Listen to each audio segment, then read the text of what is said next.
अस्सलामुअलैकुम दोस्तों, उम्मीद करता हूँ आप सब लोग बहुत अच्छे होंगे और आप लोगों ने accounting standard 10 property plant and equipment का पिछला 2 पार्ट देख लिया होगा।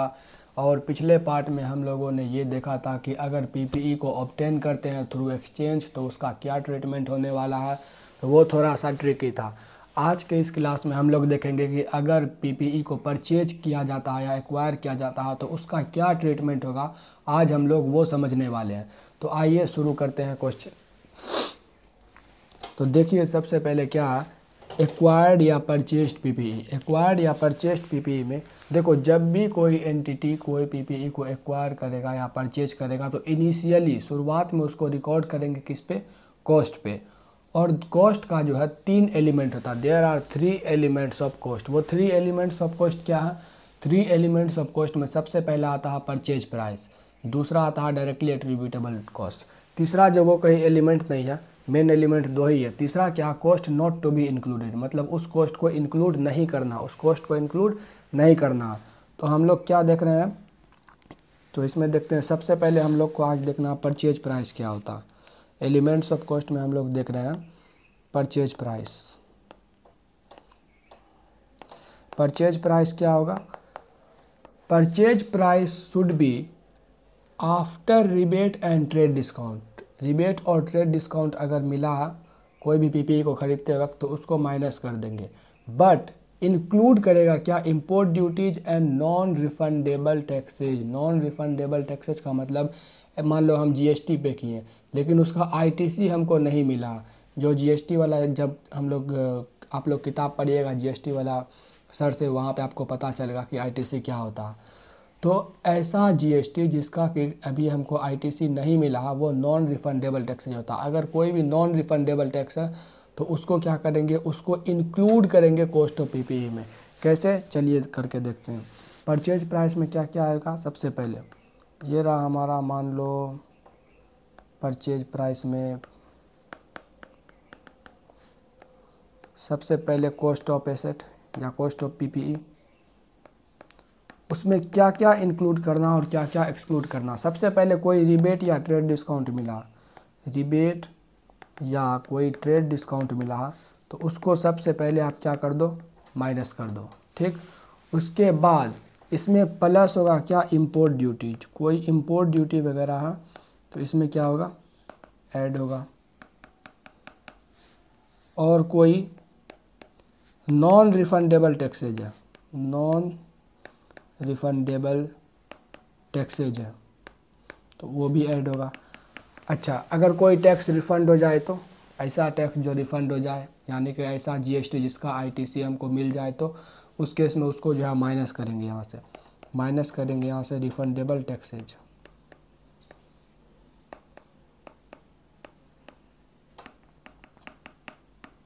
तो यहाँ से हमारा आ जाएगा एक्चुअल कॉस्ट ऑफ पीपीई। यहाँ पे आ जाएगा हमारा कॉस्ट ऑफ पीपीई।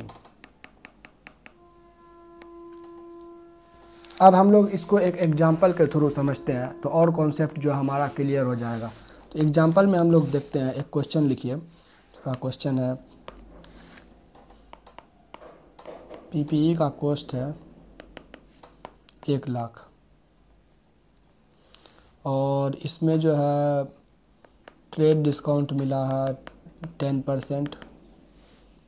उसके बाद टैक्स पेड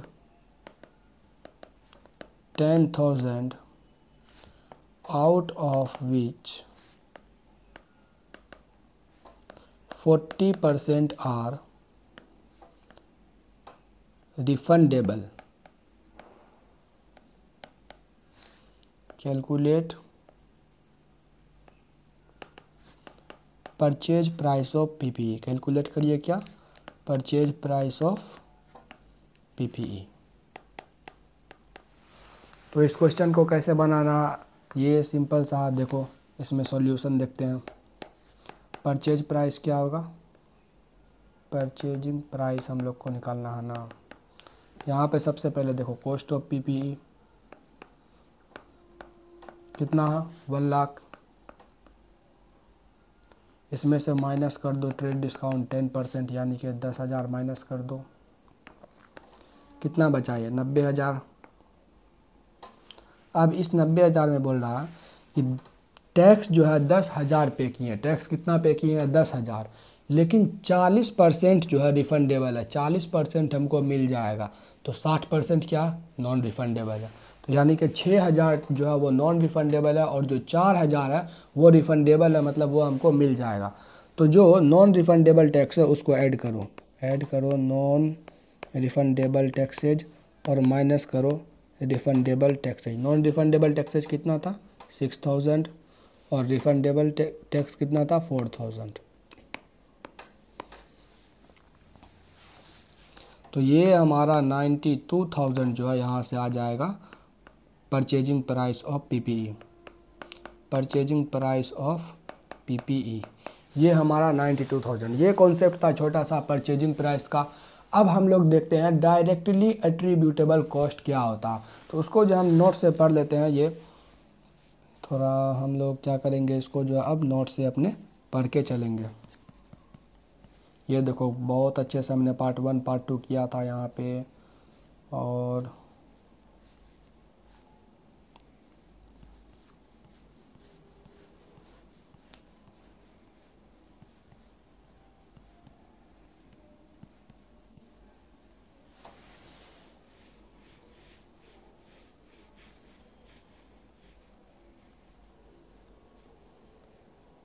ये रहा हमारा। अगर कोई भी पीपीई को परचेज किया जाता है या एक्वायर किया जाता है, तो मैंने पहले ही कहा इफ़ एनी एंटिटी परचेज और acquire PPE then it should be initially recorded at cost. तो इसको शुरुआत में जो है कॉस्ट पे रिकॉर्ड करेंगे, कॉस्ट पे। एलिमेंट ऑफ कॉस्ट क्या, 3 एलिमेंट ऑफ कॉस्ट है। पहला था परचेज प्राइस, दूसरा डायरेक्टली एट्रीब्यूटेबल कॉस्ट, और ये जो है तीसरा एलिमेंट नहीं है, बस इसमें स्पेसिफाई कर दिया गया कि ये जो कॉस्ट है इसको इंक्लूड नहीं करना है कॉस्ट ऑफ पीपीई में। तो इसीलिए कॉस्ट ऑफ पीपीई में 2 चीज़ होगा, एक तो होगा परचेज प्राइस, दूसरा होगा डायरेक्टली एट्रीब्यूटेबल कॉस्ट। जितना भी टॉपिक पढ़ाएंगे उस सारे का क्वेश्चन करेंगे, जिससे 100% क्लियर कॉन्सेप्ट हो जाएगा आप लोग का। अगर आप लोगों ने पार्ट 1 और पार्ट 2 देखा होगा तो आप लोग को ये बात अब तक समझ में आ गया होगा। तो चलिए देखते हैं। तो परचेज प्राइस में क्या था, purchase price should be after rebate and trade discount. After rebate and trade discount होगा purchase price, and it should include import duties and non refundable taxes. Non refundable tax को non credible taxes भी बोला जाता है, non creditable taxes भी बोला जाता है नॉन रिफंडेबल टैक्सेज को। डायरेक्टली एट्रीब्यूटेबल कॉस्ट क्या होता है, cost incurred to bring asset to present location and condition necessary for operating in intended manner by management. क्या मतलब हुआ, वो कॉस्ट जो कि पीपीई को प्रेजेंट लोकेशन और प्रेजेंट कंडीशन में लाने में मदद करता है, ठीक। वो प्रेजेंट लोकेशन और प्रेजेंट कंडीशन क्या होगा, as per the intended manner of management. जैसा मैनेजमेंट का इंटेंडेड मैनर है, मैनेजमेंट ने जो सोचा है कि हमको इस लोकेशन पर लाना है और इस कंडीशन में लाना है, वहाँ तक लाने का जो कॉस्ट है उसको कहेंगे डायरेक्टली एट्रीब्यूटेबल कॉस्ट। उसको क्या कहेंगे, डायरेक्टली एट्रीब्यूटेबल कॉस्ट। क्या एग्जांपल है उसका, जैसे cost of employ benefit which are directly working on PPE to make it ready for intended use. मान लो मैं इसको एक एग्जांपल के थ्रू समझाना चाहता हूँ। जैसे मान लो एक कोई बड़ा सा मॉल है, ठीक, उसके नीचे में आपने देखा होगा कि एक बहुत बड़ा जनरेटर रखा हुआ होता है, बहुत बड़ा जनरेटर, बहुत हैवी होता है वो जनरेटर। तो वो जनरेटर जब मॉल में आता है तो उसको स्पेशल लोग आते हैं लगाने के लिए।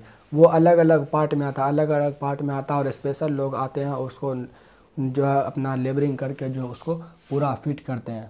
तो आपने देखा होगा वो। तो उसके लिए जो स्पेशल एम्प्लॉय आया था, उस पार्टिकुलर जो जनरेटर था, वो जो पार्टिकुलर जनरेटर था, मशीनरी था, उसके लिए जो पार्टिकुलर एम्प्लॉय आया था स्पेशली उसके लिए, तो उसका कॉस्ट जो है वो भी डायरेक्टली एट्रीब्यूटेबल कॉस्ट होगा। और देखो डायरेक्टली एट्रीब्यूटेबल कॉस्ट जो होगा उसको कॉस्ट ऑफ पीपीई में इंक्लूड करेंगे।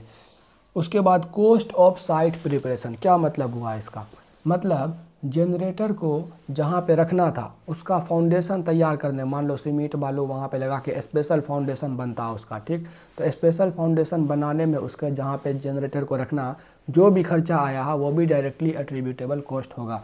एग्जांपल में एक और एग्जांपल देखो, अगर आपके यहाँ टीवी आता, कोई बड़ा सा एलसीडी स्क्रीन है, कोई बड़ा सा क्या है LCD स्क्रीन है, उसको लगाने के लिए जिस जगह पे लगाएंगे उसको प्रिपेयर करना पड़ेगा, मतलब उसके पीछे वाले दीवार पे पहले थोड़ा सा वुड वगैरह लकड़ी वगैरह का ढांचा वगैरह देना पड़ता, फिर कुछ लोहा वगैरह सेट करना पड़ता, तब जाके जो है वो LCD हो या TV हो उस फ्रेम में फिट होता। तो जो कॉस्ट ऑफ साइट प्रिपरेशन है वो भी डायरेक्टली एट्रीब्यूटेबल कॉस्ट है। देखो डायरेक्टली एट्रीब्यूटेबल कॉस्ट क्या होता है, डायरेक्टली एट्रीब्यूटेबल कॉस्ट वो खर्चा होता है जो होता ही नहीं अगर एसेट ही नहीं होता, अगर वो एसेट ही नहीं होता तो वो खर्चा होता ही नहीं। जैसे कि हमने देखा कि कॉस्ट ऑफ साइट प्रिपरेशन हम कर क्यों रहे, क्योंकि वो एसेट हमारे पास आ रहा, अगर वो एसेट होता ही नहीं मेरे पास तो हम साइट को प्रिपेयर ही नहीं करते, तो वो ये हमारा कॉस्ट होता ही नहीं। उसी तरीक़ा से जो स्पेशली एम्प्लॉय बुला रहे हैं हम उसको असेंबल करने के लिए, उसके लिए तो वो स्पेशल एम्प्लॉय जो हम बुला रहे हैं वो आता ही नहीं अगर एसेट होता ही नहीं। तीसरा देखो, तीसरा क्या, cost of initial delivery and handling cost. उस जनरेटर को उस मॉल के पास आने में, ठीक, उस मॉल के पास आने में इनिशियल डिलीवरी शुरुआत में, ठीक, शुरुआत ध्यान देना इस बात में, इनिशियल डिलीवरी में मतलब जो दुकान से चला वो जनरेटर जहाँ से वो खरीदा वहाँ से मॉल तक आ गया, ठीक, उसको कहते हैं इनिशियल डिलीवरी। इनिशियल डिलीवरी और उसको हैंडलिंग कॉस्ट जो होगा वो भी डायरेक्टली एट्रीब्यूटेबल कॉस्ट होगा। तीसरा, इंस्टॉलेशन ऑफ PPE या assembly cost of PPE। Machinery को जो इंस्टॉल किए हैं, वही जो जनरेटर था उसको जो इंस्टॉल किए, फिर वो अलग अलग पार्ट में आया, उसको असेंबल किए, ठीक, उसको क्या किए, असेंबल किए, ये कॉस्ट भी क्या है, डायरेक्टली एट्रीब्यूटेबल कॉस्ट है और ये भी जो है रिकॉग्नाइज होगा in the cost of PPE। पांचवा क्या है, trial and run cost. Trial and run cost जो था मतलब कॉस्ट ऑफ टेस्टिंग या trial run of PPE net of cell proceed. फिर उस जनरेटर को ट्रायल एंड रन करने में मान लो जो भी हमारा खर्चा आएगा, मान लो पूरा असेंबल कर दिए, पूरा एकदम सेट कर दिया, इंजीनियर जो भी आया था उसको सेट करने के लिए, उसके बाद उसका ट्रायल होगा, ट्रायल करने में मान लो जो भी खर्चा आएगा, पहली बार जो ट्रायल एंड रन होगा उसमें जो भी खर्चा आएगा वो भी डायरेक्टली एट्रीब्यूटेबल कॉस्ट है और वो भी रिकॉग्नाइज होगा PPE में, यानी कि PPE के कॉस्ट में इंक्लूड होगा। फिर प्रोफेशनल या कंसल्टेंट एक्सपेंस। मान लो वो जो जनरेटर हम मंगाए बहुत बड़ा जनरेटर है, उसके लिए स्पेशल हमको जो प्रोफेशनल रखना पड़ा था और स्पेशल कंसल्टेंसी उससे लेना पड़ा था, तो उसके लिए क्या किए थे हम लोगों ने, कंसल्टेंसी फ़ी पे किए थे। जो भी कंसल्टेंसी एक्सपेंस हमने पे किया वो भी डायरेक्टली एट्रीब्यूटेबल कॉस्ट होगा और वो भी हमारे कॉस्ट ऑफ PPE में इंक्लूड होगा। तो अब following are not included in the cost of PPE, मतलब ये सारा ऐसा कॉस्ट है जिसको कॉस्ट ऑफ PPE में इंक्लूड नहीं करना है। तो सबसे पहले पूजा या मुहूर्त ओपनिंग सेरेमनी, पूजा हो गया, मुहूर्त हो गया, ओपनिंग सेरेमनी हो गया, ये सभी का कॉस्ट जो है कॉस्ट ऑफ PPE में इंक्लूड नहीं करना है, नहीं करना है, नहीं करना। फिर cost of introducing new product to new market. Cost of introducing new product to new market, अगर कोई न्यू प्रोडक्ट न्यू मार्केट में उतार रहे हैं तो उससे रिलेटेड जो भी एक्सपेंस है, क्या एक्सपेंस हो सकता है, एडवर्टाइजमेंट एक्सपेंस हो सकता है, तो एडवर्टाइजमेंट के एक्सपेंस को जो है इंक्लूड नहीं करना है कॉस्ट ऑफ एसेट में। फिर है administration selling and distribution expense, इसको भी जो है इंक्लूड नहीं करना, किसको किसको, administration selling and distribution expenses. Abnormal loss, cost incurred after PPE is ready for use but not put to use या पार्शियली पुट टू यूज। देखो एक बार एसेट रेडी फॉर यूज हो गया उसके बाद कोई भी कॉस्ट हम इनकर करते, एक बार एसेट अगर रेडी फॉर यूज हो गया उसके बाद कोई भी कॉस्ट हम उस पर इनकर कर रहे हैं तो वो हमारा जो है कैपिटलाइज नहीं होगा, मतलब उसको कॉस्ट ऑफ PPE में इंक्लूड नहीं करेंगे, भले ही वो एसेट अभी पुट टू यूज यानी कि इस्तेमाल में लाया गया हो या नहीं लाया गया हो या फिर थोड़ा सा इस्तेमाल में लाया गया हो। एक बार अगर रेडी फॉर यूज हो जाएगा तो उस पर जो भी कॉस्ट हम उसके बाद लगाएंगे, उस पर जो भी खर्चा हम उस पर करेंगे वो कॉस्ट ऑफ PPE में इंक्लूड नहीं होने वाला। इस पर भी भर भर के क्वेश्चन है, हम लोग करेंगे और अच्छे से कॉन्सेप्ट क्लियर होगा। फिर है हमारा 6 नंबर में operating losses of entity.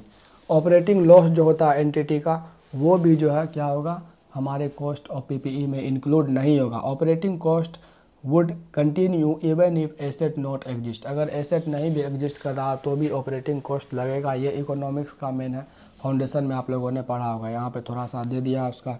Operating losses of entity जो है वो भी not to be included in cost है। फिर स्टाफ को ट्रेनिंग दे रहे हैं, स्टाफ को ट्रेनिंग देने का मतलब मान लो एक तो जनरेटर जो आया था बड़ा सा, उसके लिए तो स्पेशल जो एम्प्लॉय को बुलाए थे, स्पेशल मान लो कोई इंजीनियर वगैरह आया था लगाने के लिए, वो अलग स्टाफ के कैटेगरी में गया, क्योंकि वो स्पेशली उसी मशीनरी के लिए आया था।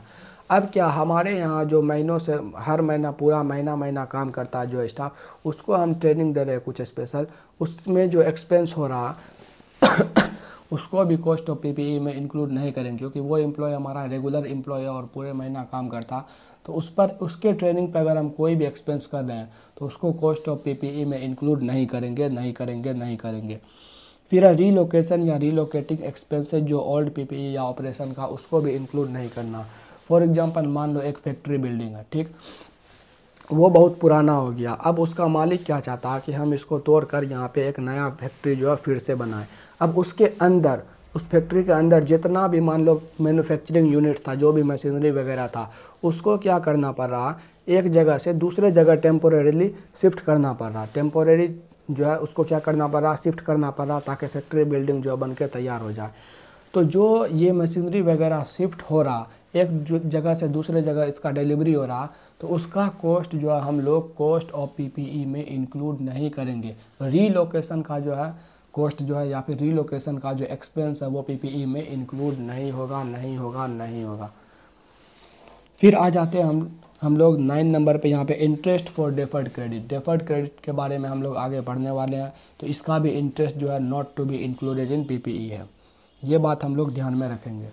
अब एक नोट है, इफ पीपीई इज decommissioned या removed or other restoration costs are to be incurred when asset life is over, then such estimated cost should be included in the cost of PPE at discounted value।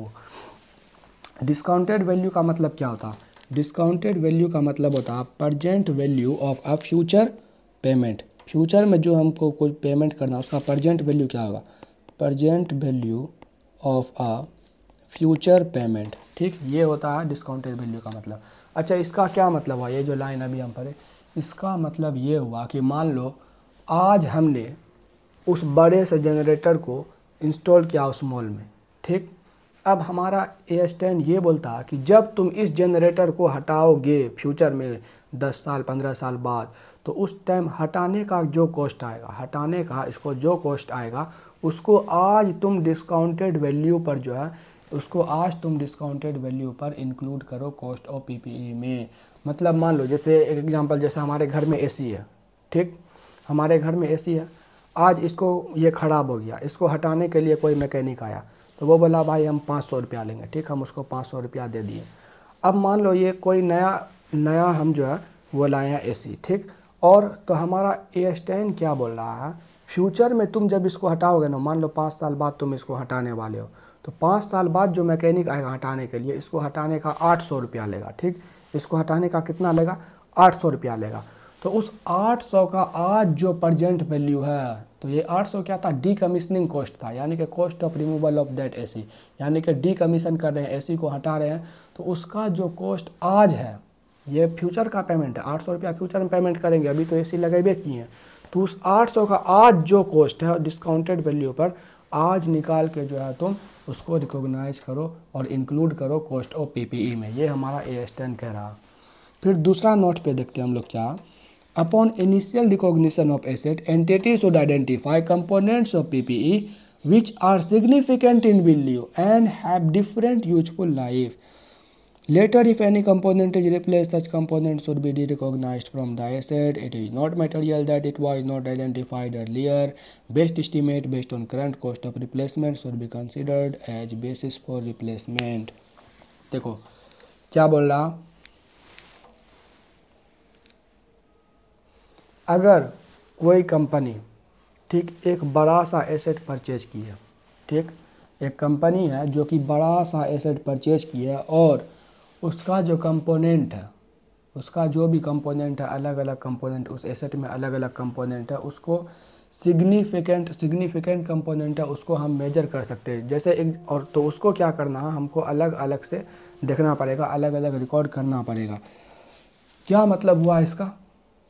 इसका मतलब क्या हुआ? For example, अगर एक aeroplane है, उसमें जो है अलग अलग स्पेसिफिक कंपोनेंट हो, जैसे उसका इंजन कोई और कंपनी देखोगे बना रहा, जैसे इंजन रोल्स रॉयस बनाता, फिर उसका कॉकपिट जिसमें पायलट बैठता उसको कोई और बनाता, फिर बीच का ढांचा जो है जिसमें क्या कहते हैं पैसेंजर लोग बैठता उसको कोई और बनाता। तो हमारा ये स्टैंड कर रहा कि ये जो अलग अलग सिग्निफिकेंट जो एक ही पीपीई का जो सिग्निफिकेंट आइटम है उसको जो है क्या करो, upon initial recognition of asset entity should identify components of PPE which are significant in value.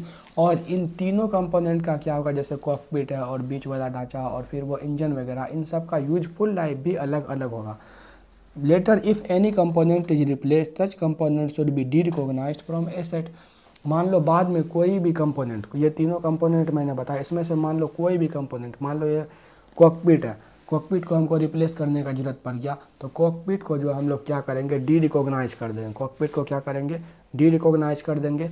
और वो दोनों जो है बुक में हमको दिखेगा, वो दोनों चीज़ जो, क्योंकि हम अलग अलग जो है उसको रिकॉर्ड किए थे, जो बीच वाला ढांचा था और जो इंजन वाला ढांचा था और जो कॉकपिट था उसको हमने अलग अलग रिकॉग्नाइज किया था। क्यों?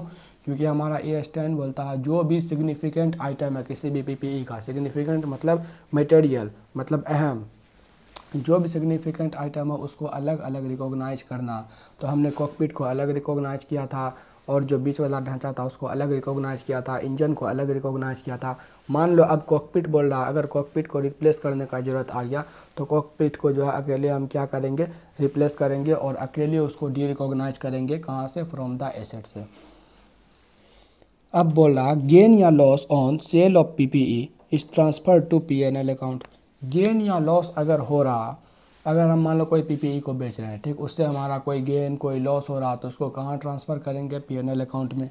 Subsequent recognition should be capitalised if benefits of asset increase then originally estimated. अगर एक हमारा मशीनरी है और वो जो है 1 लाख रुपए का मशीनरी है, उसका यूजफुल लाइफ जो है 5 साल है और एक दिन में वो जो है 1000 यूनिट जो है प्रोड्यूस करता है, किसी भी सामान का, मान लो किसी भी प्रोडक्ट का 1000 यूनिट जो है वो प्रोड्यूस करता है, ठीक। अब हम उसमें थोड़ा खर्चा किए, उस मशीनरी में हम थोड़ा खर्चा किए, उस खर्चा की वजह से क्या हुआ ना कि मशीनरी का लाइफ जो अब 7 साल हो गया, पहले 5 साल था अब 7 साल हो गया। या फिर पहले 1000 यूनिट प्रोड्यूस करता था किसी भी प्रोडक्ट का, अब 2000 करने लगा। मतलब या तो अगर लाइफ बढ़ रहा खर्चा से, या तो अगर लाइफ बढ़ रहा यानी कि लाइफ, और या फिर एफिशिएंसी बढ़ रहा। जैसे 1000 प्रोडक्ट पहले प्रोड्यूस कर रहा था अब 2000 करने लगा, मतलब इसका एफिशिएंसी क्षमता बढ़ गया। या तो हमारे एक्सपेंडिचर से उस पार्टिकुलर एसेट पे हमारे एक्सपेंडिचर से या यूजफुल लाइफ बढ़ जाए, या फिर अगर उसका एफिशिएंसी बढ़ जाए तो वैसे एक्सपेंडिचर को हम जो है कैपिटलाइज करेंगे, यानी कि इंक्लूड करेंगे कॉस्ट ऑफ पीपीई में। समझ गए? तो अब हमारा एक क्वेश्चन है, इसको हम लोग देखते हैं, जिससे और भी कॉन्सेप्ट जो है 100% क्लियर होगा। मैंने सारे क्वेश्चन को लिख के किया, बहुत ही आसान लैंग्वेज में किया, जिससे आपको बहुत ही आसानी होगा समझने में। तो entity A has an existing free hold property which it intends to knock down and redevelop. During the development period, the company will move its production facilities to another temporary site. The following incremental cost will be incurred. Setup cost of rupees 5 lakh to install machinery in new location. Rent of 15 lakh rent दिएगा, 15 लाख का rent देगा उसके लिए, जो temporary site पर जो लेके जा रहा उसके लिए 15 लाख का रेंट देगा, और उसको न्यू लोकेशन पर इंस्टॉल करने का 5 लाख खर्चा आएगा। फिर removal cost of 3 lakh to transport the machinery from the old location to temporary location. Old location से टेम्परेरी लोकेशन पर लेके जा रहा उसके लिए 3 लाख जो है ट्रांसपोर्टेशन कॉस्ट देगा। मतलब ये क्या कर रहा, अपने मशीनरी वगैरह को, जो प्रोडक्शन फैसिलिटी है उसको रीलोकेट कर रहा। और अभी अभी हमने पढ़ा कि जो रीलोकेशन या रीलोकेटिंग एक्सपेंस होगा वो नॉट टू बी इंक्लूडेड है, मतलब उसको कैपिटलाइज नहीं करना है, कॉस्ट ऑफ एसेट में इंक्लूड नहीं करना। Can this cost be capitalised into the cost of new building. क्या ये कैपिटलाइज हो सकता है कॉस्ट ऑफ न्यू बिल्डिंग में? जो न्यू बिल्डिंग हम बना रहे हैं क्या उसमें कैपिटलाइज होगा ये सारा कॉस्ट? तो नहीं होगा। इसको लिखने का लेकिन तरीका क्या, आओ देखते हैं। ये था 5 नंबर का answer. As per accounting standard 10 मैंने जब भी कहा, जब भी केस बेस्ड क्वेश्चन आएगा तो 3 पैरा में उसका आंसर लिखा जाएगा। सबसे पहला पैरा में रिलेटेड प्रोविजन, मतलब जो भी क्वेश्चन पूछ रहा है उससे रिलेटेड ज्ञान दो, ठीक। दूसरा फैक्ट एंड एनालिसिस, क्वेश्चन में क्या बोल रहा नहीं बोल रहा उससे फैक्ट ऑन एनालिसिस करो। तीसरा में क्या करो, तीसरा में जो है अपना कंक्लूजन दो। तो पहला पैरा में क्या, as per accounting standard 10 property plant and equipment following cost are not to be included in the cost of PPE। तो पहला क्या, रीलोकेशन या relocating expense of old PPE, जो ओल्ड PPE है उसका रीलोकेशन या रीलोकेटिंग एक्सपेंस जो वो इंक्लूड नहीं होगा। पूजा मुहूर्त ओपनिंग सेरेमनी वगैरह इंक्लूड नहीं होगा। इन द गिवन केस, हम लोगों ने बहुत सारा पढ़ा था लेकिन इसमें 2 ही हमने लिखा है, क्योंकि वो अगर क्वेश्चन पर डिपेंड करता है। अगर क्वेश्चन मान लो यही क्वेश्चन 3 मार्क का आएगा या 4 मार्क का आएगा तो इतना लिखना सफिशियंट है। अगर यही 5 नंबर 6 नंबर का जाएगा तो 1-2 लाइन और बढ़ा देना। तो आप फैक्ट एंड एनालिसिस में देखते हैं, in the given case entity A is knocking down its old freehold factory and relocating its production facilities to a temporary site for which it incurs relocating expenses. From the above discussion, we can conclude that entity A cannot include this relocation expense in the cost of PPE। तो यही था हमारा एक simple सा answer. आइए अब देखते हैं दूसरा question. An amusement park has a soft opening to the public to trial run its attractions. Tickets are sold at 50% discount during this period and the operating capacity is 80%. The official opening day of the amusement park is 3 months later. Management claimed that the soft opening is a trial run necessary for the amusement park to be in the condition capable of operating in intended manner। मतलब park जो है intended manner of management में, यानी कि management जैसा चाहता है वैसा जो है ऑपरेट करने के लिए तैयार है। Accordingly net operating cost incur should be capitalise. क्या इसमें जो नेट ऑपरेटिंग कॉस्ट आ रहा है इसको कैपिटलाइज करना चाहिए या नहीं करना चाहिए। मैंने पहले ही कहा, अगर एक बार एसेट रेडी टू यूज हो जाए, रेडी टू यूज कहने का मतलब उस लिमिट तक पहुंच जाए जहां तक मैनेजमेंट चाहता है कि यहां तक पहुंचे, मतलब वो प्रजेंट लोकेशन एंड कंडीशन तक आ जाए as per the intended manner of management. तो एक बार अगर आ गया तो वो रेडी फॉर यूज है, और उसके बाद जो भी खर्चा उस पर होगा, जो भी कॉस्ट इनकर करेंगे उसके बाद वो कैपिटलाइज नहीं होगा, नहीं होगा, नहीं होगा। तो इसका आंसर कैसे लिखना, as per accounting standard 10 property plant and equipment cost incurred to bring asset to its present location and condition for operating in intended manner by management, such costs are known as directly attributable cost। तो ऐसे cost को directly attributable cost कहा जाता है and it should be included in the cost of PPE। Once the asset is ready for use, अगर एक बार asset ready for use हो गया as per the intended manner of management, its capitalisation ceases. तो इसका capitalisation क्या होगा, बंद हो जाएगा, सीज हो जाएगा, रुक जाएगा। भले ही asset is not put to use, भले ही एसेट को यूज में नहीं लाया गया, नॉट पुट टू यूज है या फिर पार्शियली पुट टू यूज किया गया, उससे कोई फ़र्क नहीं पड़ता। एक बार रेडी फॉर यूज हो गया उसके बाद जो भी कॉस्ट उस पर इनकर कर रहे हैं वो कैपिटलाइज नहीं होगा। In the given case amusement park is ready for operating as per the intended manner of management and tickets are being sold and the park is operating at its 80% capacity from the above। अब देंगे conclusion third para में, from the above discussion we can conclude that the management can't capitalize operating cost as the amusement park is ready for use, क्योंकि amusement park जो है वो क्या है, ready for use हो गया।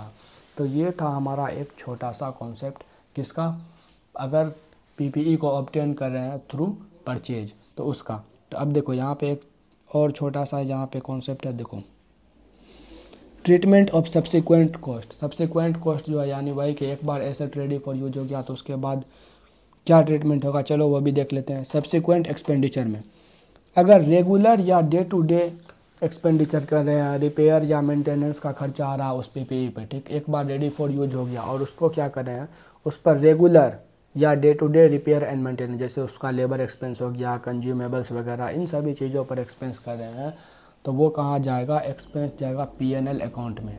रेगुलर खर्चा कहाँ जाएगा, PNL अकाउंट में। दूसरा मैंने बताया कि ऐसा एक्सपेंस जिससे या तो लाइफ बढ़ जाए या फिर एफिशिएंसी बढ़ जाए, वो क्या होगा, कैपिटलाइज होगा in the cost of PPE, ठीक। तीसरा, अगर कोई मेजर रिप्लेसमेंट कर रहे हैं, जैसे वो जहाज़ वाला केस में कॉकपिट को रिप्लेस कर रहे थे, या फिर कोई मेजर इंस्पेक्शन हो रहा, जैसे जब भी जहाज़ पहले टेक ऑफ होता है उससे पहले प्रोफेशनल आता, इंजीनियर आता, पूरी तरीक़ा से जो उसको इंस्पेक्ट करता, वो जो इंस्पेक्ट करता उसका पैसा भी लेता, भारी भरकम पैसा वसूलता जहाज़ वाले कंपनी से। या फिर कोई मेजर इंस्पेक्शन हो रहा है या मेजर ओवरहॉल हो रहा है तो उसको भी कैपिटलाइज करेंगे। उसको कैपिटलाइज करने का क्या तरीका, तो सबसे पहले WDV लेते हैं एसेट का, ठीक। कोई भी मेजर रिप्लेसमेंट अगर हो रहा तो उस केस में कितना कॉस्ट जो है कैपिटलाइज करेंगे, तो सबसे पहले WDV लेंगे ऑफ एसेट, जिसको हम रिप्लेस कर रहे हैं उसका WDV क्या, फिर उसमें प्लस करेंगे कॉस्ट ऑफ न्यू एसेट, जो कॉस्ट नया एसेट हम लगा रहे हैं उसका कॉस्ट क्या, फिर माइनस करेंगे क्या, WDV ऑफ ओल्ड पार्ट, जो ओल्ड पार्ट हटा रहे हैं उसको क्या कर दो, माइनस कर दो। सबसे पहले क्या करें कि जो एसेट है पूरा एसेट उसका WDV ले लो, उसमें प्लस कर दो कॉस्ट ऑफ न्यू पार्ट, जो न्यू पार्ट उसमें ऐड कर रहे हो उसको प्लस कर दो, ठीक। और उसमें माइनस कर दो क्या, WDV ऑफ ओल्ड पार्ट, जो ओल्ड पार्ट जा रहा उस एसेट से उसको माइनस कर दोगे तो आ जाएगा हमारा रिवाइज्ड WDV ऑफ एसेट। पूरा एसेट का जो है यानी कि पूरा प्लेन का हमारा क्या आ जाएगा, रिवाइज्ड WDV।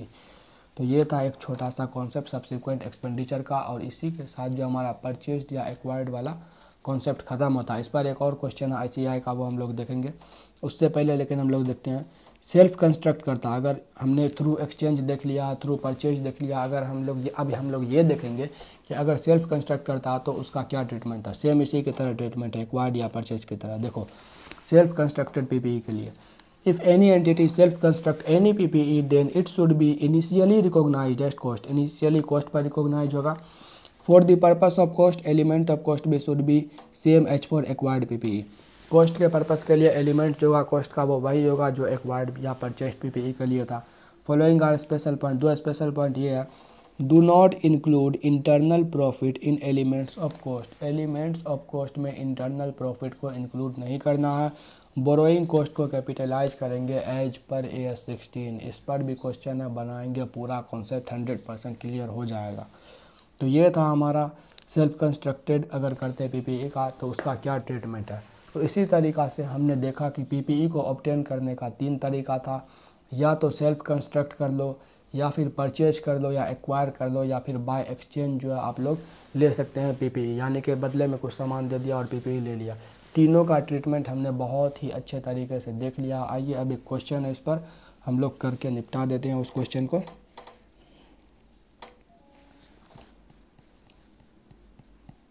देखो ये ICAI का क्वेश्चन है, इलस्ट्रेशन है AS 10 का। A Limited has contracted with a supplier to purchase machinery which is to be installed at its new plant in 4 month time, 4 महीने का टाइम लगेगा उस न्यू मशीनरी को इंस्टॉल करने में।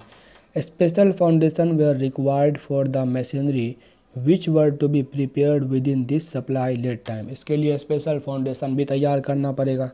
The cost of site preparation and laying foundation were 2,10,000, site preparation और क्या बोल रहा, इस फाउंडेशन को ले करने में कितना लगेगा, 2,10,000, यानी कि साइट प्रिपरेशन करने में कितना लग रहा, 2,10,000।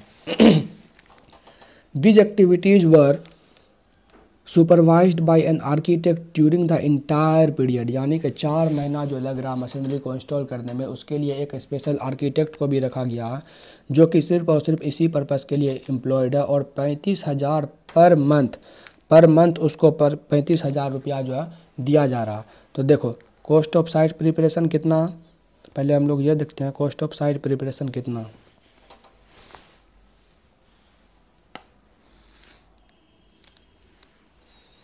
यहाँ पे इसको लिख लेते हैं तो आसानी रहेगा हम लोग को।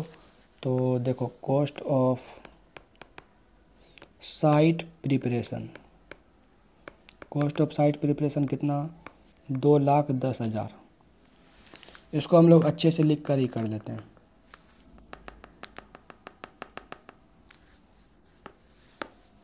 एक बार क्वेश्चन को और पढ़ देते हैं पूरा। दीज एक्टिविटीज़ को सुपरवाइज करेगा कौन, एक आर्किटेक्ट जिसको 35,000 पर मंथ पैसा दिया जाएगा। The machinery was purchased for 1,27,50,000 and sum of इतना was incur toward transportation charges, to bring the machinery to the plant site. An engineer was appointed at a fee of itna to supervise the installation of machine at plant site. You are required to ascertain the amount to which the machinery should be capitalized. मतलब एक engineer को भी रखा गया special उसी के लिए कि जिसके सुपरवाइजरी में जो सुपरवाइज करेगा कि कैसे जो इसको इंस्टॉल करना। तो बोल रहा क्वेश्चन क्या बोल रहा है, विच you are required to ascertain the amount at which the machinery should be capitalized in the books of account, यानी कि बुक्स में कितना का मशीनरी कैपिटलाइज होगा। तो सबसे पहले देखते हैं कॉस्ट ऑफ मशीनरी। इसका सॉल्यूशन देखते हैं अच्छे से हम लोग करके। सॉल्यूशन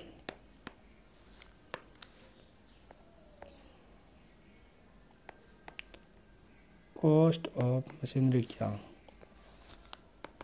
कॉस्ट ऑफ मशीन है 1,27,50,000। उसके बाद साइट प्रिपरेशन, और इसमें ये क्या परचेज प्राइस है, ये क्या परचेज प्राइस। देखो इसको मैं यहाँ पे लिख ही देता हूँ परचेज प्राइस, वरना फिर कन्फ्यूजन हो जाएगा आप लोग को। देखो ये क्या purchase price.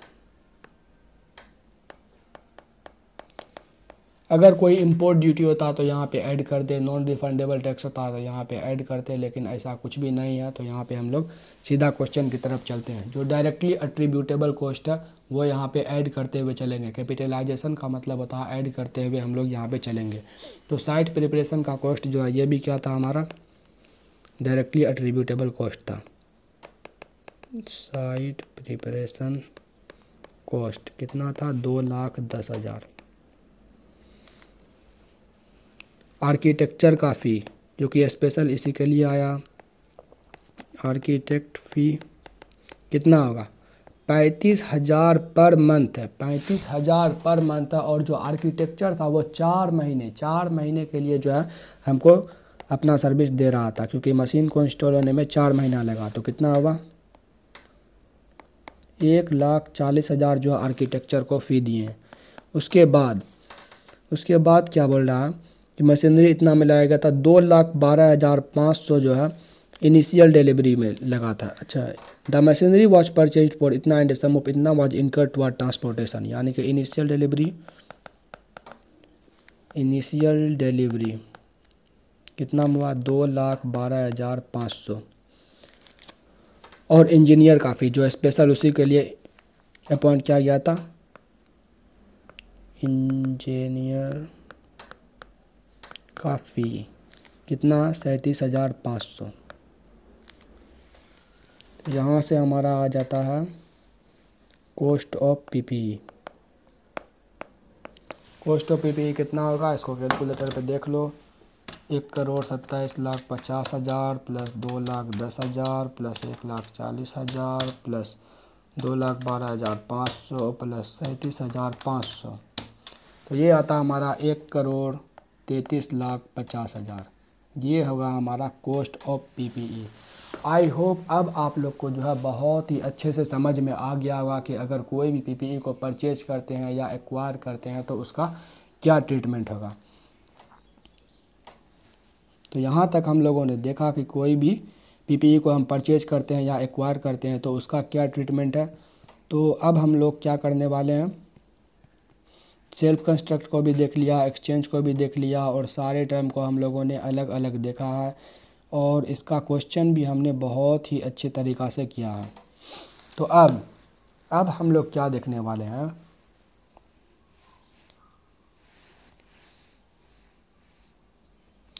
Treatment of subsequent cost, ये भी हम लोगों ने देख लिया। अब जो है मेजरमेंट आफ्टर रिकॉग्निशन के बाद कैसे मेजर, मान लो एक बार पीपीई रिकॉग्नाइज हो गया, उसके बाद जो फिर मेजरमेंट करने का दरकार पड़ेगा तो पीपीई को कैसे मेजर किया जाएगा वो हम लोग अब देखने वाले हैं।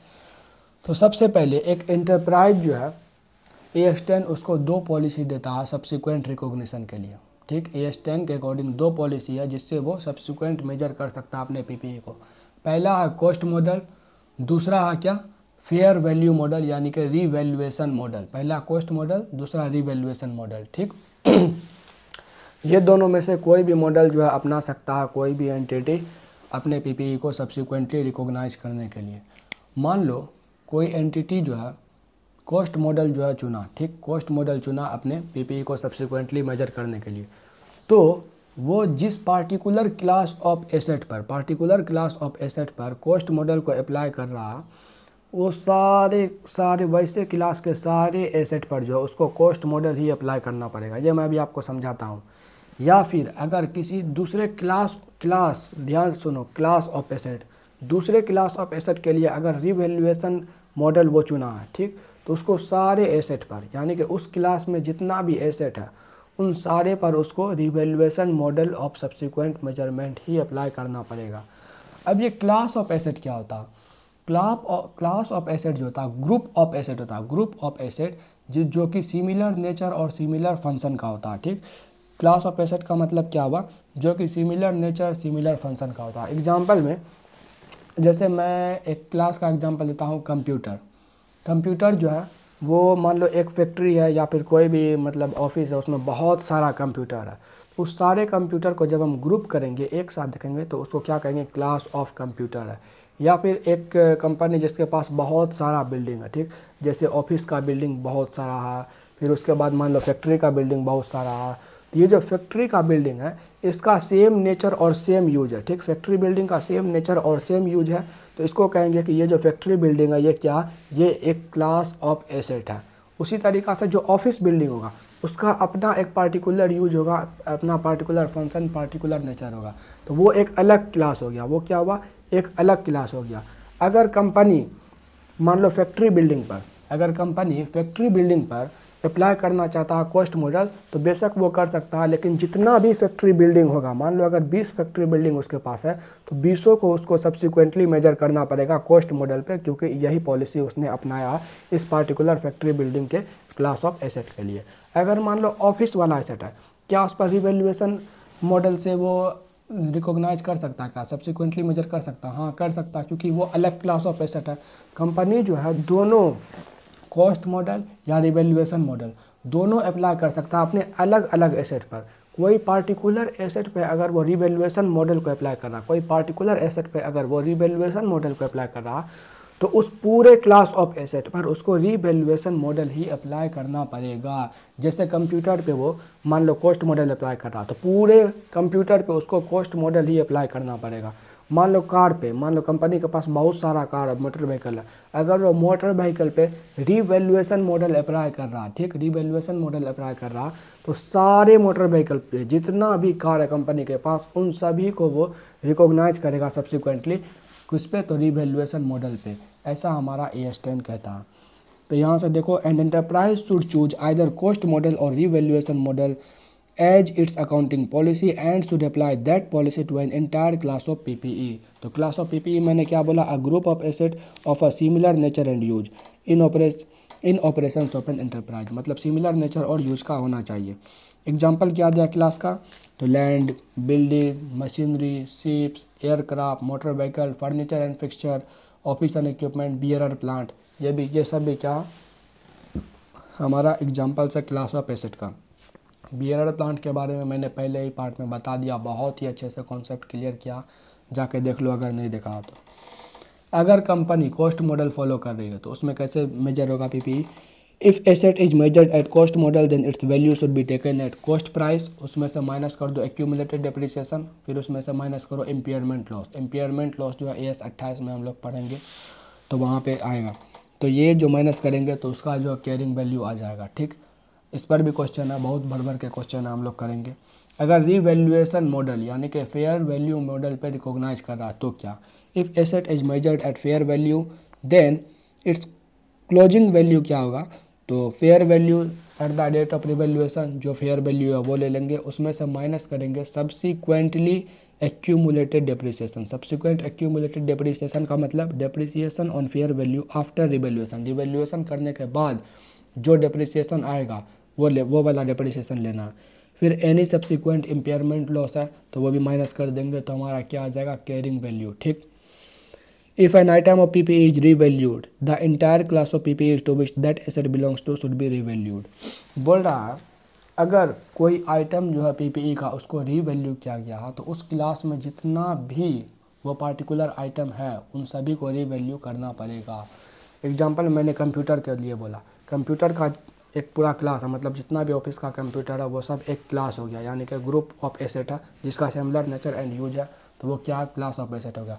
अगर मान लो हमारे ऑफिस में 10 कंप्यूटर है, ठीक, और हम एक कंप्यूटर को रिवैल्यू करें, एक कंप्यूटर ऐसा जिसको हम रिवैल्यू किए हैं, ठीक, तो जितना भी कंप्यूटर है उस सभी को हमको रिवैल्यू करना पड़ेगा, 10 के 10 कंप्यूटर को रिवैल्यू करना पड़ेगा।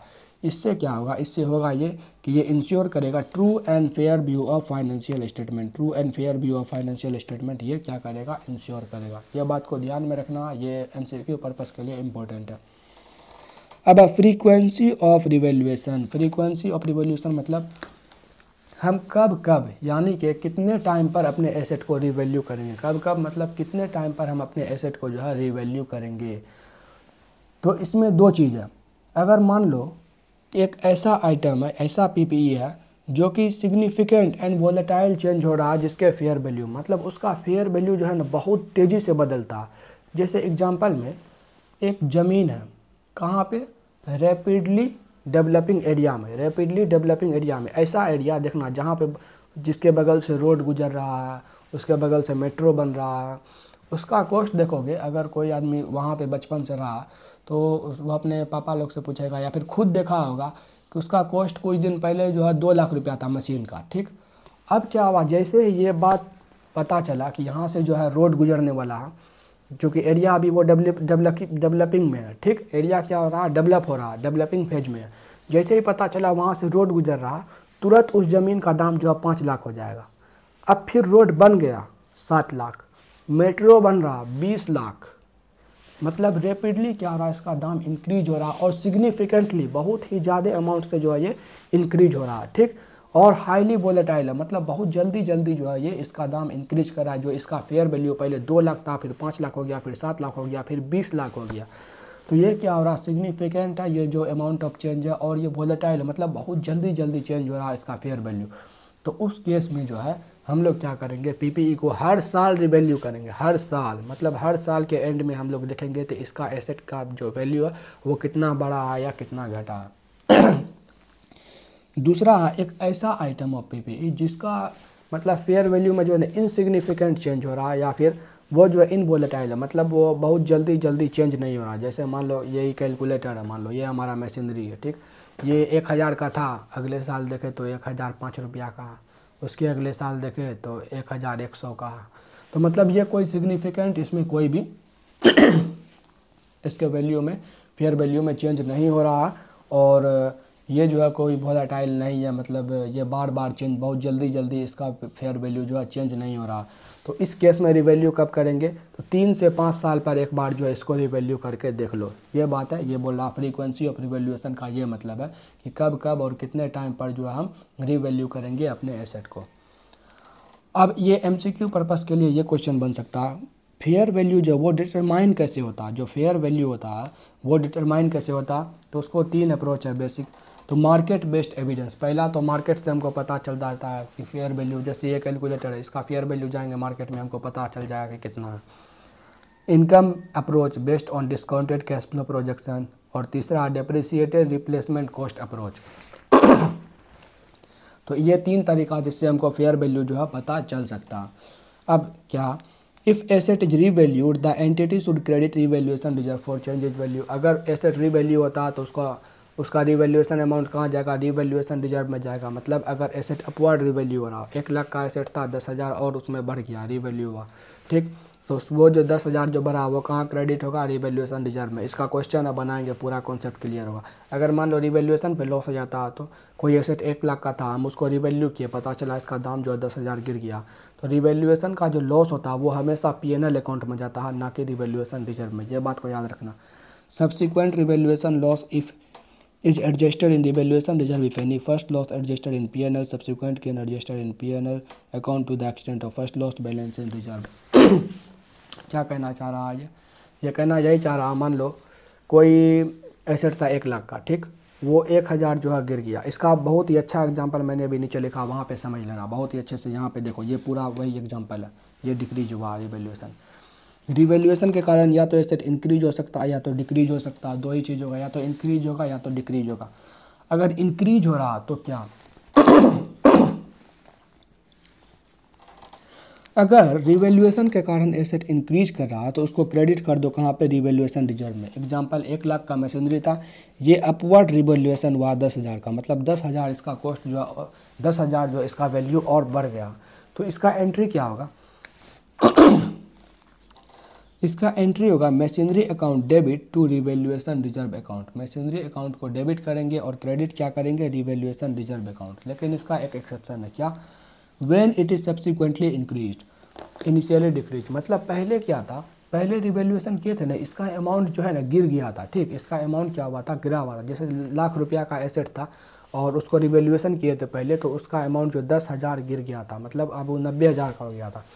फिर बाद में जब उसको फिर रिवैल्यूएशन किए ना उसका, फिर से जब उसका रिवैल्यू किए तो पता चला कि इसका दाम जो है 20,000, इसका वैल्यू जो और बढ़ गया, इसका वैल्यू 20,000 और बढ़ गया।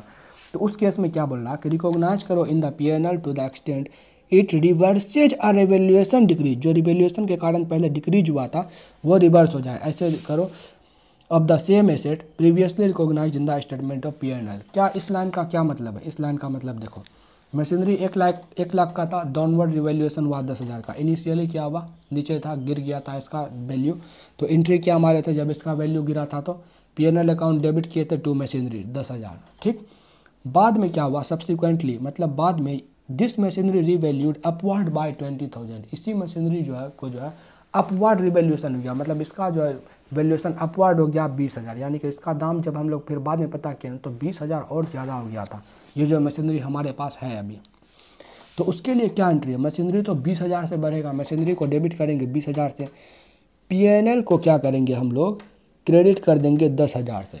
क्यों, क्योंकि यहाँ पे हमने डेबिट करके रखा था, और फिर जो बैलेंस अमाउंट है 10,000 का उसको भेज देंगे कहाँ पे, रिवैल्यूएशन रिजर्व में। इससे क्या हुआ, इससे हुआ ये कि देखो ये वाला जो P&L है, ठीक, ये डेबिट हुआ था यहाँ पे और यहाँ पे हुआ क्रेडिट, ये दोनों कट गया, तो हमारा डेबिट में अल्टीमेटली कितना बचा, मशीनरी में अल्टीमेटली बचा हमको ये 10,000 का क्या था हमारा, मशीनरी था, और जहाँ पे 20,000 डेबिट है, 10,000 क्रेडिट है, मतलब डेबिट होगा पूरा ओवरऑल 10,000 से, डेबिट क्रेडिट को सेटअप करेंगे तो 10,000 से डेबिट होगा, और रिवैल्यूएशन रिजर्व में क्या चला जाएगा हमारा 10,000। मतलब इस मशीनरी पर जो रिवैल्यूएशन का गेन है वो कितना है, 10,000 का गेन है। यही बेसिकली जो है कहना चाहता है, लेकिन इसको 2 एंट्री में करके बताया, क्या कि पहले अलग डेट पे मेजर हुआ था, अब अलग डेट पे जो है इसको मेजर किया जा रहा। आई होप ये वाला जो कॉन्सेप्ट आपको समझ में आ गया होगा, बहुत ही क्लियर कॉन्सेप्ट है, बहुत ही अच्छा, जहाँ पे इसको लिख के हम लोग बता दिए हैं। और अब हम लोग देखते हैं ये वाला, मतलब ये तो इंक्रीज अगर हो रहा रिवैल्यूएशन के कारण तो उसमें क्या ट्रीटमेंट है वो हम लोगों ने देखा। अब हम लोग ये देखते हैं कि अगर रिवैल्यूएशन के कारण डिक्रीज हो रहा है एसेट, तो उस केस में रिवैल्यूएशन का क्या ट्रीटमेंट होगा। तो सबसे पहले देखो, अगर रिवैल्यूएशन के कारण एसेट का वैल्यू डिक्रीज कर रहा, तो जो जितना डिक्रीज हुआ उसको P&L अकाउंट में भेज दो, ठीक। Charge to statement of P&L, machinery को डेबिट कर दिए, और मशीनरी 1 लाख का, रिवैल्यूएशन हुआ 10,000 का, तो P&L को डेबिट कर दिए 10,000 से, और मशीनरी जो है 10,000 से उसका वैल्यू डाउन हो गया, मतलब उसको क्रेडिट कर दिया 10,000 से।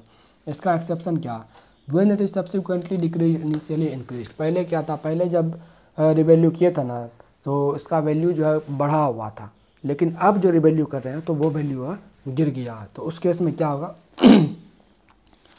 decreased amount first debited to revaluation reserve to the extent of any credit balance existing in revaluation reserve in respect of that asset, और रिमेनिंग को भेज दो P&L अकाउंट में। क्या मतलब हुआ इस लाइन का, देखते हैं। जैसे हमारे पास 2 मशीनरी है, एक मशीनरी है 1 लाख का और दूसरा मशीनरी है 1.5 लाख का। अपवर्ड रिवैल्यूएशन हुआ मशीनरी 1 का 10,000 और मशीनरी 2 का 15,000। तो रिवैल्यूएशन का एंट्री क्या मारेंगे, मशीनरी 1 को 10,000 से डेबिट करेंगे, मशीनरी 2 को 15,000 से, और रिवैल्यूएशन रिजर्व में टोटल जाएगा 25,000। सब्सिक्वेंटली बाद में फिर जब हम मेजर किए ना तो मशीनरी 1 जो था वो डाउनवर्ड रिवैल्यू हो गया, मतलब उसका वैल्यू जो है 15,000 गिर गया। पहले 10,000 बढ़ा था पहले जब रिवैल्यू किए थे, तो अब रिवैल्यू करें तो 10,000 गिर गया, 10,000 क्या हो रहा, गिर गया। तो उसका एंट्री क्या मारेंगे, तो revaluation reserve account debit, revaluation reserve को 10,000 से डेबिट करेंगे और प्रॉफिट एंड लॉस को 5,000 से। अच्छा, रिवैल्यूएशन रिजर्व को 10,000 से क्यों डेबिट किए, क्योंकि मशीनरी 1 का जो है 10,000 रिवैल्यूएशन रिजर्व एग्जिस्ट कर रहा, 10,000। यहाँ पे देखो मशीनरी 1 जब अपवर्ड रिवैल्यू हुआ था 10,000 इसका रिवैल्यूएशन अमाउंट जो है रिवैल्यूएशन रिजर्व में ट्रांसफ़र हो गया था। इसीलिए अब जो इसका वैल्यू डिक्रीज हो रहा, तो जो इसका रिजर्व जो पड़ा हुआ, जो रिवैल्यूएशन रिजर्व में इसका 10,000 रिजर्व पड़ा हुआ, वहाँ से पहले सेट ऑफ करेंगे इसके लॉस को, रिवैल्यूएशन वाले लॉस को। तो इसीलिए रिवैल्यूएशन रिजर्व को 10,000 से डेबिट किए, क्योंकि इसका रिवैल्यूएशन रिजर्व जो है 10,000 पहले से पड़ा हुआ था। और फिर बैलेंस जो है 5,000 इसको डेबिट किया, फिर 2 मशीनरी 1 15,000 मशीनरी का वैल्यू गिर गया। तो ये हमारा कॉन्सेप्ट था रिवैल्यूएशन का। अब देखते हैं रिवैल्यूएशन रिजर्व, मान लो कोई बच जाता, जैसे अभी देखें कि रिवैल्यूएशन रिजर्व जो है यहाँ पे 2 मशीनरी था, मशीनरी 1 पहले अपवर्ड रिवैल्यूएशन हुआ, फिर डाउनवर्ड रिवैल्यूएशन हुआ, तो और मशीनरी 2 जो है इसका 15,000 जो रिवैल्यूएशन रिजर्व बच गया। तो अब ये बाद में क्या होगा, इसी तरह से कोई और मशीनरी है जिसका रिवैल्यूएशन रिजर्व अभी भी पड़ा हुआ, तो बाद में इसके रिवैल्यूएशन रिजर्व का क्या ट्रीटमेंट होगा वो हम लोग देखते हैं। When asset is derecognised, मान लो कोई वो मशीनरी 2, इस केस में हम देखते हैं मशीनरी 2 जिसका 15,000 जो रिवैल्यूएशन रिजर्व हमारे पास पड़ा हुआ, अगर मान लो इसको डी रिकॉग्नाइज हम लोग कर रहे हैं। डी रिकॉग्नाइज कैसे हो सकता है, डी रिकॉग्नाइज ऐसे हो सकता है कि उसको मान लो बेच दे रहे हैं, डिस्पोज कर दे रहे हैं, या फिर रिटायर कर दे रहे हैं, तो वो क्या हो रहा है, डी रिकॉग्नाइज हो जा रहा।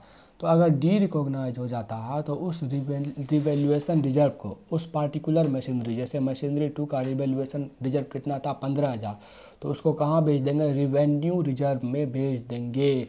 जैसे यहाँ पे क्रेडिट करके रखे हैं ना इस अमाउंट में 15,000 किसका, इसमें तो देखो 10,000 तो है किसका, मशीनरी 1 का, और 15,000 है मशीनरी 2 का रिवैल्यूएशन रिजर्व। तो ये 15,000 का जो इसका रिवैल्यूएशन रिजर्व है, अब इस मशीनरी 2 को जो हम डी रिकॉग्नाइज कर रहे हैं, मतलब अपने बुक से निकाल रहे हैं, तो ये जो 15,000 का रिवैल्यूएशन रिजर्व पड़ा हुआ, इसका क्या ट्रीटमेंट होगा। तो इस रिवैल्यूएशन रिजर्व को निकाल के कहाँ डाल दो, रिवेन्यू रिजर्व में। इस रिवैल्यूएशन रिजर्व को निकाल के रिवेन्यू रिजर्व में डाल दो। तो इसका एंट्री अगर मारना होगा तो एंट्री कैसे मारेंगे, तो इसका एंट्री ये होगा, पहले रिवैल्यूएशन रिजर्व क्रेडिट था, अब हटाने के लिए क्या करेंगे, डेबिट करेंगे, रिवैल्यूएशन रिजर्व डेबिट करेंगे,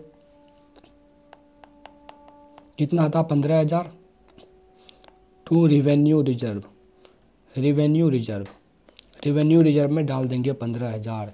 चूँकि एसेट जो है पूरा डी रिकॉग्नाइज कर दिए हैं, इसीलिए हम लोग यहाँ पे ये एंट्री मार के चल रहे हैं, ठीक।